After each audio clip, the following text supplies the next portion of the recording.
Hello, guys. So, today we're going to try something different.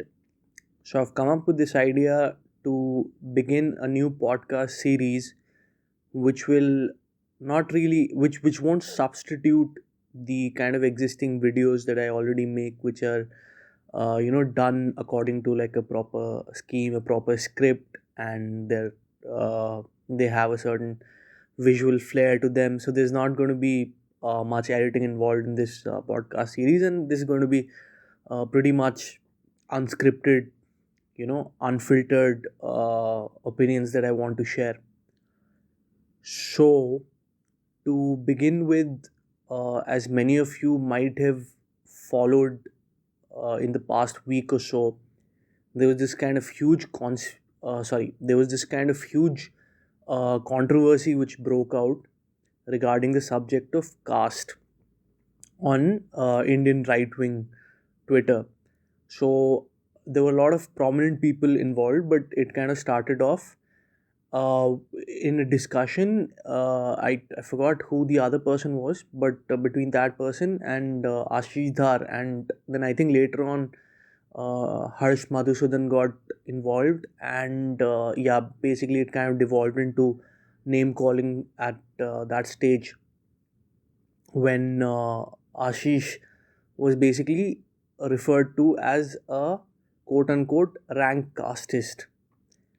Now, my problem with this whole uh, gang of, let's say, anti-caste crusaders is it's not that I personally think that uh, caste is necessarily going to be the defining feature of Hindu society in the future as well. It may be, it may not be. It'll depend on a lot of things. It'll depend on economic circumstances. It'll depend on political circumstances. A lot of things, right? But the very fact that someone, in this case Ashish, who is just like acknowledging that this thing, Varna and Jati have, like, they have existed in Hindu society. I mean, that is a reality as per our own scriptures, right? Someone just merely acknowledging that, facing such petty attacks. I mean, it to me it wasn't really surprising, but it definitely was something which I felt was quite disturbing, to say the least. Now, after that, there was this whole debate which Op India hosted, and there were like a bunch of people. I think there were in total, I think, six people involved. Two people were moderators, and four people were panelists. And even after that, I mean, I don't know if like all those people have themselves, like really changed their positions much, but the truth of the matter is that there still remains a very sizable chunk in the right wing, if not the majority, in fact, especially the establishment right wing, who believe that, you know caste, jati, varn, all of this itself is just, the root of all evil in our society and in our country. And if this had never existed, then we would have, like, for the last 2000 years, been like, some incredible vishwaguru superpower. Now, this is just an example of how far, like, some people can really stretch their stupidity, uh, for lack of a better term, because the fact remains that these people, one thing you'll notice with them is that their sense of morality and what is Hinduism and what is not Hinduism is entirely based on current dynamics. So let's say, if in the if in 2020 it is kind of cool to, have like an LGBT friend, and, hang out with the metrosexual crowd, and these people will say, yeah, Hinduism has always been very pro LGBT, or it has always accepted this thing. If it is very uncool to say that societal stratification or compartmentalization of different groups can have certain, let's say, economic or political benefits. If it's very uncool to say that in present dynamics, then these people will, and as they do, completely take an absolutist position that no, this has never been part of Hinduism. This is not true Hinduism and all of that, right? So it's pretty obvious for anyone who looks at this whole issue from an unbiased angle that these guys essentially do not have a specific permanent position of their own. Their position will change the very day that a new idea becomes in vogue, or a new idea becomes synonymous with progress and enlightenment, right?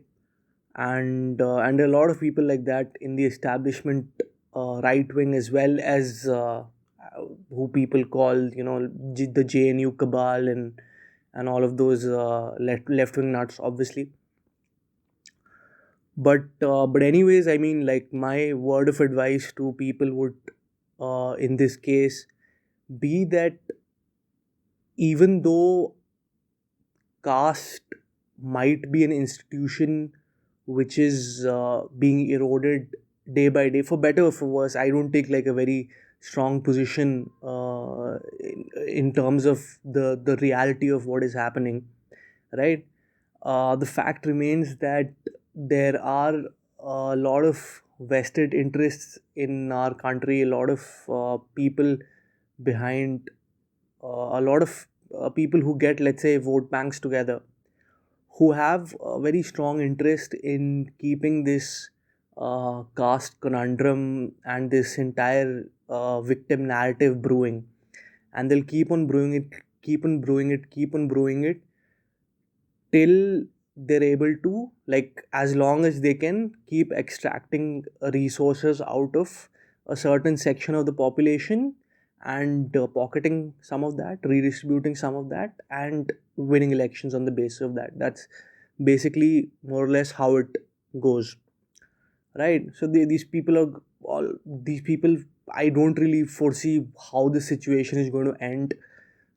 This entire, affirmative action the affirmative action programs, and the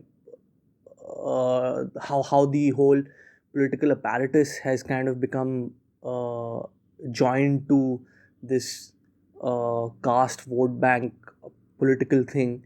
So you also need to keep this reality in mind, that even if these things are eroding, at some level, fundamentally, you need to make sure that you know where you belong, which tribe you belong to, and, like, the what I'm referring to when I say your tribe in this circumstance, right?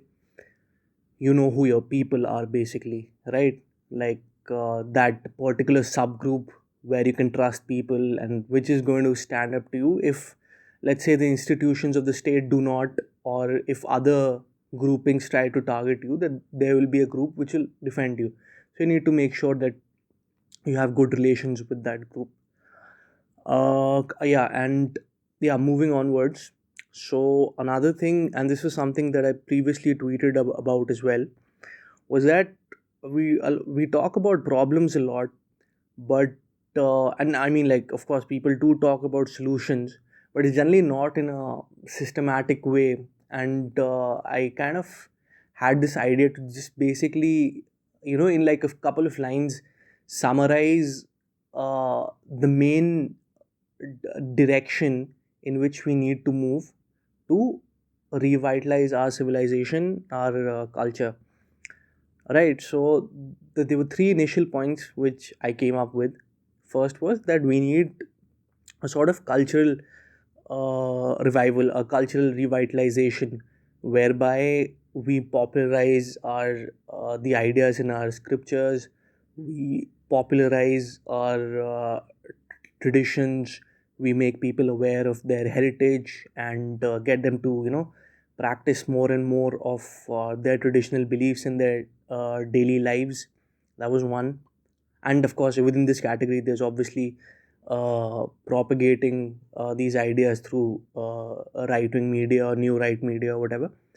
And the second thing is martial revitalization, which basically means that you don't always look up to the state as your prime protector, because in many on many occasions the state may not be interested in protecting you or your rights. In many instances it may not be capable of doing that, right? So you need to again have like a good sort of organization at a local level.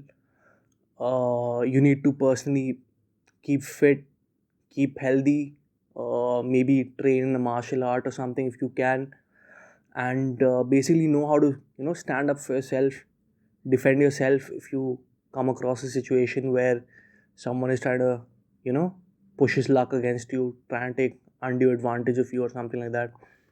And the last thing was natalist revitalization. This is basically from the point of view of a reproductive strategy, and this is, I think, something which is like kind of least talked about. Obviously people talk a lot about demographics, that Hindus in this many years will become a minority in Assam, Hindus in this many years will become a minority in Kerala, this that, but people don't again talk about solutions. And to be very honest, the the only solution I see to this is that Hindus will also have to produce children at a more natural rate. I mean, this is a real anomaly, like this kind of forced urbanization, this forced quote unquote modernization. And people think that being modern means that you have like no kids, or you have like one kid and two dogs or something. I mean, this is the most sure shot way to kill your own civilization and make sure that your future generations don't have a future.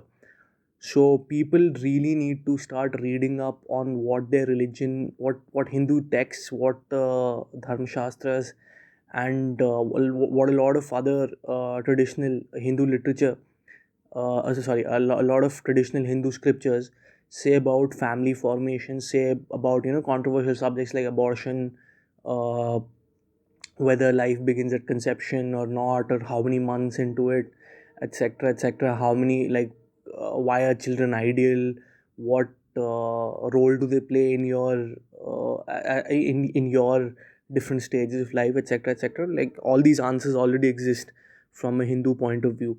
The only thing is that people need to dig all of this up and propagate these ideas, so that people understand that being a Hindu just doesn't mean that you go to a temple and offer something and recite certain verses. It also practically means you have to fulfill a lot of duties.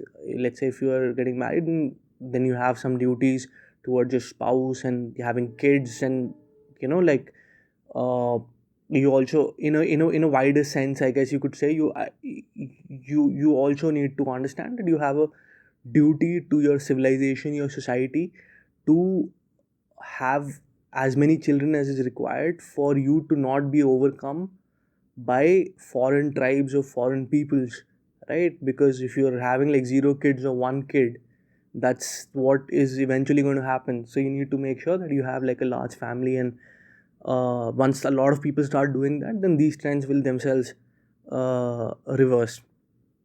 And one yeah there was another point which someone suggested, which was also quite interesting, which I didn't include in these three categories earlier on, was that we also need to concentrate on our wealth, money, becoming financially successful. And this is an excellent idea, because if you think about this, a single person, let's say, amongst this entire new right, new Hindutva movement, who has, let's say he's not even a billionaire. Let's say he has like a vast sum of money. Let's say around 500 crores or 600 crores. Just imagine the kind of impact this person can create in perpetuity by financing literally hundreds of people to produce content, to produce media, maybe even sponsoring like short films on traditionalist Hindu ideas, on Indian civilization, the actual dangers which it faces. So money also is an excellent tool to spread your ideas, and spread them in a quality way, to show real sophistication and class, to to finance that kind of content, that kind of aesthetic stuff, right? So that is going to be, I guess, pretty much it for this time. So do let me know if this kind of format, in addition to the videos I'm doing, is also something which is decent, or whether it's not that great, and whether it's just me blabbering on and it's a pain to listen to. So yeah, guys, take care.